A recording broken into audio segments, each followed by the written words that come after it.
Hello, Algebra 2 students. This is Mr. Berkey coming to you live from YouTube. I'm not here at school today. Totally expect you to still learn. Today we are talking about logarithmic functions. The parent function, the OG function, is f of x is equal to log of x. Now, remember, log of x has a base of 10. That's right. We just don't write it. So we always assume that the common base, log base 10, is our parent function. Now, you'll have to recall from previously at the very end of last unit, we talked specifically about inverses. And what we know about inverses is that all inverses are symmetric across the line y equals x. So if you recall, if I had the square root function and it looks something like this, there would be a inverse of that, which would be something like a quadratic function, and that quadratic function would be symmetric across that line y is equal to x. Similarly, the logarithmic function is the inverse of an exponential function. And we're going to use that fact to graph logarithmic functions, because logarithmic functions are rather difficult to graph if we don't use the inverse. So first we'll look at the exponential function f of x is equal to 10 to the x power. Now you recall that every exponential function has some sort of horizontal asymptote. So y equals, and in this case, there's no vertical shift here. So the horizontal asymptote is y is equal to 0. So I'm going to go ahead and graph my horizontal asymptote. And then I'm going to plot points for x and y in this function. So when x is negative 2, I have 10 to the negative 2, which is 0.001 or 1/100ths. When x is negative 1, you have 10 to the negative 1, which is 0.01. Oops, that's incorrect here. My bad. 10 to the negative 2 is 0.01. 10 to the negative 1 is 0.1. You have 0, that's 10 to the 0, which is 1. You have 1, which is 10 to the first, is 10. And 2, 10 to the second is 100. Now, we can go ahead and plot these, albeit we'll estimate our best here. Negative 2, when x is negative 2, we'll say it's really close to 0. When x is negative 1, it'll be close to 0 again, but it'll be just a little bit higher. You have the point 0.1, which is this point right here. And then you have 110, which will put us up here pretty quickly. And then 100 is way up here, which we can't really graph that, so we'll let that be for now. We can just do a quick sketch. And that's in general what this function 10 to the x will look like. Now, without graphing the other function log of x, that is going to be the inverse. So once again, as a reminder, I could just do a rough sketch, rough estimate of what this other function is going to look like. And it should look like something like this. What is symmetrical here? It's going to look something like this, okay? It should be symmetrical across y equals x. So why don't we go ahead and do this and see if we get that function that looks like that, which is a symmetrical across y equals x. And what we're going to do is we're going to implement the fact that all my x's and y's and my inverses, they switch. So all my x is over here. So when x is equal to 2, that becomes y is equal to negative 2. And my y becomes 0.01. So when x is 0.01, my y is negative 2. And it keeps going. When I have 0.1 for x, I have a negative 1 for y. When I have a 1 for x, I have a 0 for y. When I have a 10 for x, I have a 1 for y. When I have 100 for x, I have a 2 for y. So why don't we go ahead and plot these the best we can. 0.01 x, and I have negative 2. So again, that's going to be something like, not right there. Again, we're going to do a rough sketch here. So 0.01, negative 2. 0.1, negative 1. 1, 0. 10. 1's going to be like all the way out here. And then 102 would be like out here. But again, we're not going to graph that. What you need to know in order to graph this well, and why don't we sketch this with me?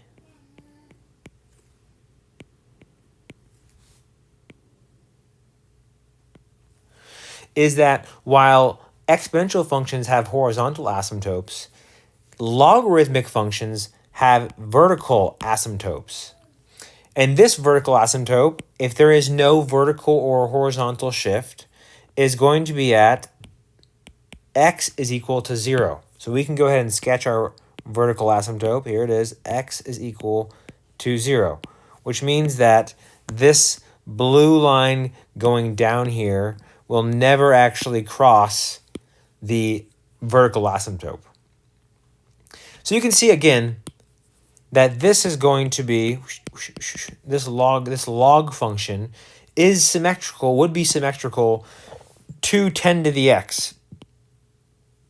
Okay? Like we expected, which is great. So we have to use, again, we're using the fact that these are inverses of each other to graph logarithmic functions. Otherwise, it'll be really difficult. All right, so let's go ahead and look at this. It says graph each function and identify its key characteristics. So the first thing I'm going to do here is not try to graph log base 2 of x. The first thing I'm going to do here, I'm actually going to graph the exponential function. Now, you'll have to recall that instead of writing f of x, you can write y is equal to log base 2 of x. Or you could write it as log base 2 of x is equal to y. And if we wanted to write that in exponential form, right, this is 2 to the y is equal to x. So I can write it like this, 2 to the y is equal to x. Now, I'm going to make myself an xy table. And we're used to plugging in x values here, but because that this y value is where the exponent is, it's actually a lot easier to plug in y values and get an x. Let me show you what I mean by this. So let's just plug in -2, -1, 0, 1, and 2. Let's see where that leaves us, okay? So when when y is -2, I get 2 to the -2, and that's going to be equal to 0.25, or 1/4. When I get y is -1, I get 2 to the -1, which is 0.5, or 1/2. When y is 0, I get 2 to the 0, which is 1. And when y is 1, I get 2 to the 1, which is equal to 2. When y is 2, I get 2 to the 2nd, which is equal to 4. Now, let's see what we can do with this. Okay, I'm just going to start plotting points here. Now, remember, these are your x values. Okay, these are your x values. So, I have the point 0.25 and -2. 0.25 and -2. 0.25 and -2, which would be about right here. I have the point 0.5, -1. I have the point 1, 0. I have the point 2, 1. I have the point 4, 2. And you can begin to see the logarithmic function, the shape, appear. Now, of course, you could go ahead and plot more points. We can go 3, 2 to the 3rd power is equal to 8. Well, why don't we just do that? So 8, 3. So that's 8, 3, right? Now, remember, like I said, all logarithms are going to have a vertical asymptote. Where is that vertical asymptote? If there is no horizontal shift, then the vertical asymptote will always be at x is equal to 0. So that means that this graph, this function, will never cross x equals 0. In fact, why don't we go ahead and put this down in here? X equals 0 is my vertical asymptote. And we can sketch the best we can this graph. There we go. Okay, the domain of this, well, it's everything to the right of 0. It's all of this right here. It's not going to be less than 0.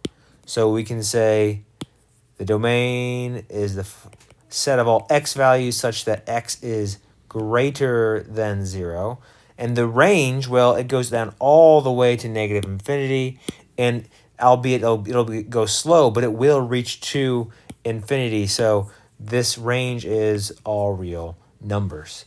The end behavior, as x approaches as x goes to the right, to infinity, f of x goes to positive infinity. And as x goes to negative, or sorry, in this case, you're blocked off by the vertical asymptote, right? You're not going to negative infinity out here. You're going to as far left as you can in this graph. As far left as you can is 0. So as x goes to 0, y values go to negative infinity. Now, x-intercept here is the point y 1, 0. 1, 0. There it is. Okay, great. So again, the key is to graph the exponential function first. So here it is again. Let's try it again. So I have f of x is equal to log base 1/3 of x. Now, let's go up here and make a note here, right underneath here, that if I have a base, if base is bigger than 1, okay, that means log, remember where my base is, y'all, log base, right, that number right here is bigger than 1, then your logarithmic function will have this sort of shape to it. If your base is between 0 and 1, like that, then it's going to kind of start from up and go down, swooping to the right like such. Okay, so you'll notice in number 1 we had a base bigger than 1, which is 2, and then for number 2, our base is between 0 and 1, which is 1/3. So that means we should get a shape that looks like this.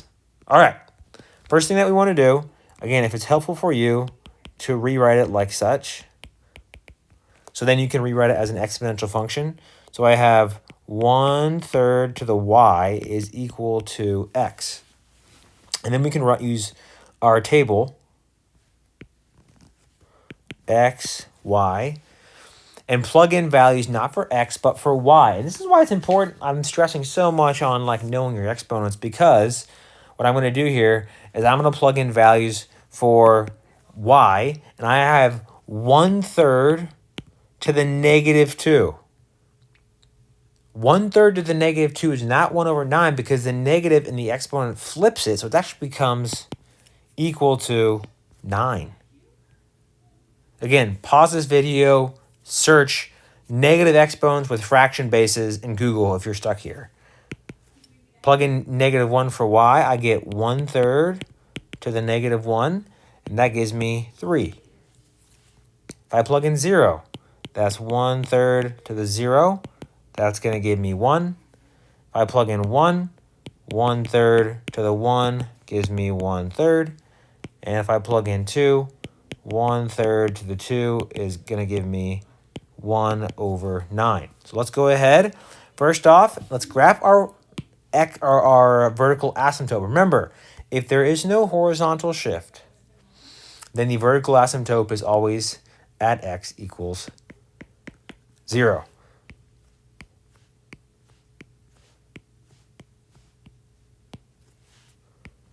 Vertical asymptote. Now, let's plug our values in, or let's plot our values. The first point is 9, -2.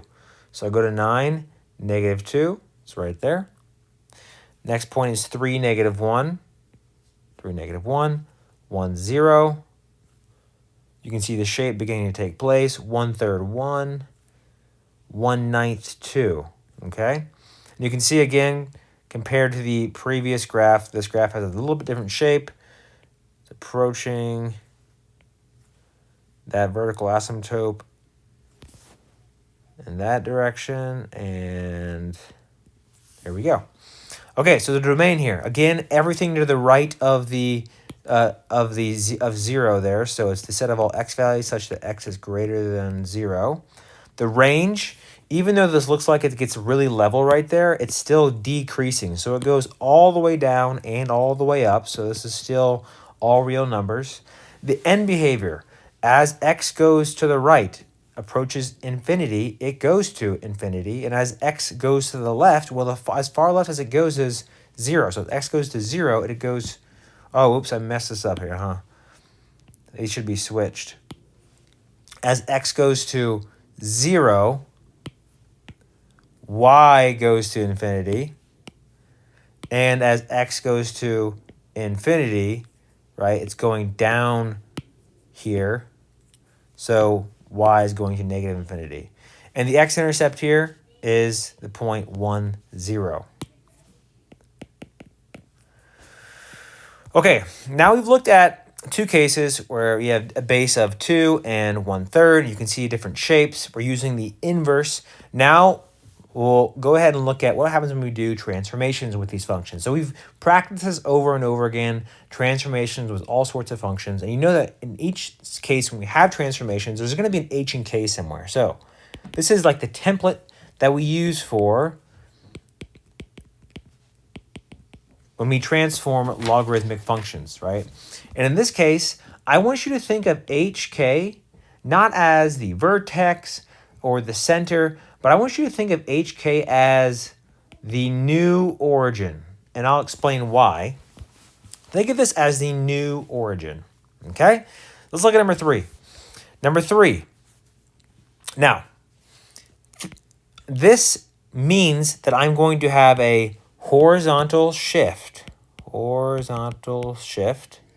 translation, 1 unit right, okay? Now, what is hk in this?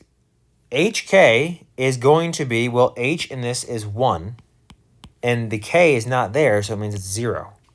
So what I'm going to do is I'm just going to put a circle, or, yeah, I'll put a circle. I don't want to put a circle here at this point 1, 0. And that, think of that as my new origin, okay? New origin, all right? Likewise, we know that this is a horizontal translation right, which means that my vertical asymptote here is going to be at x equals 1 because it got shifted to the right there. Otherwise, it's always at x equals 0. So my horizontal asymptote is at x equals 1. Okay, now what we're going to do here is we're going to pretend like this is just x, okay? Like this is just x here, all right? And I'll explain, you'll see why in a moment, but what I'm going to rewrite this as is log base 4 of x is equal to y. So that means that 4 to the y is equal to x. Okay, here's my xy graph. And I'm going to plug in values for y, -2. So that's 4 to the -2, which is 1 over 16. -1, 4 to the -1, which is 1 over 4. 0, 4 to the 0, that's equal to 1. 1, 4 to the 1 is equal to 4. And 2, 4 to the 2 is equal to 16. Okay, let's go ahead and plug these in. Now what we're going to do, it's a little bit different here because we have a new origin. The origin now is 1, 0. Because of that, we're going to graph 1 over 16x. So we have to go 1/16 to the right of the purple dot. 1/16 to the right and then down 2. So my first plot is going to be right here. Again, because this is my new origin. 1/16, -2. Then I'm going to graph 1/4, -1. Again, 1/4, and just because of, I'm limited to how exact I can be here, but there's my next dot. 1, 0. It's to the right, one right of my center. Then I have 4, 1. 1, 2, 3, 4. Oops, that's 4. And I go up 1. So there's my next dot. And then I have 16, 2, which will be really hard to graph, but it's going to be like out here somewhere, right? So again, you can see the shape of my graph up here. There it is.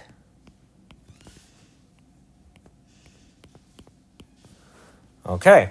Now, I just want to say, why do we choose this to be our new origin? Well, if we didn't do that, then it would just be a little bit trickier to graph points. So my recommendation is use this as your new origin, the HK, and graph these points based off of your origin, and it becomes a lot easier for you to graph this. So our domain here, it's everything to the right, not of 0. Remember, we have a vertical asymptote at x equals 1, so it'll always be just everything to the right of your vertical asymptote. Your range is once again all real numbers. Just to let you know, this will always be all real numbers. And end behavior here. Now, pay attention here to what's happening. It's saying, when does the y go to infinity? When is it going up? Well, it goes up when it's going to the right. So that's x goes to infinity. And when does it go down to negative infinity? It's when it approaches 1. My x-intercept, now be careful here, it is not 1, 0, right? That is in relation to hk. If I go to my graph, you'll see this is 0, 0, this is 1, 0, this is 2, 0. So my x-intercept is actually at 2, 0. It's 1, 0 relation to my new center, but we're not using our new center to do the x-intercept. And there it is. All right. What happens in number 5 when you have a vertical shift and a horizontal shift? Well, a few things first. First off, let's go ahead and name our HK, right? This is going to be at -9, 4. That's going to be my new origin. So I'm going to go ahead and put like a circle there, -9 up 4, right there. All right. Now everything's going to be based off that. I'm going to graph everything based off that. Also note that this base is 1/2, meaning that I should get a shape that looks something like that, okay? Compared to this one over here, which doesn't look like that, all right? All right, let's go ahead and, again, forget that this is here, and I'm going to rewrite this as log base 1/2 of x is equal to y. And now when I do an exponential function of this, it's 1/2 to the y is equal to x. I'm going to use my xy table, and I'm going to plug in values for y. So let's just plug in values. Let's plug in -1. So 1/2 to the -1 is equal to 2. Okay. 0, 1/2 to the 0 is equal to 1. Let's do 1, 1/2 to the 1 is equal to 1/2. We can do 2, 1/2 to the 2 is equal to 1/4. Let's go ahead and graph these. Now again, we're graphing these in relation to our new origin. So I graphed the point 2, -1, and this becomes to the right 2, down 1. I graphed the point 1, 0 is just right there. 1/2 1 is right here. And 1/4 2 is about right here. Okay. And if we wanted to, I guess we could graph 3. So that's 1/2 to the 3rd power is equal to 1/8. So we can go over to the right 3. 1, 2, 3. What did I do? I made a mistake here. Sorry. 1/8 is right here. Okay. All right. Great. You can see the shape here of what's going on. Let me go ahead, sketch. Okay, that will go that far. And I forgot to, my bad, I forgot to graph our vertical asymptote, which is going to be whatever your h is. In this case, your h is -9. So I'm going to go over here and graph label my asymptote as x is equal to -9. Make sure you're writing that as an equation, not just -9. And there we have our graphed curve. Our domain in this case is everything greater than -9. And my range is all real numbers. Think about this. When is my y going to infinity? It's going to infinity when x approaches -9. It's going to negative infinity. Now this goes down and to the right. Again, it goes down to the right slowly, but when y is equal, so when x is going to infinity, my x-intercept. Now this is really difficult. You're basically asking yourself, when does the y value equal 0? When does the y value equal 0? How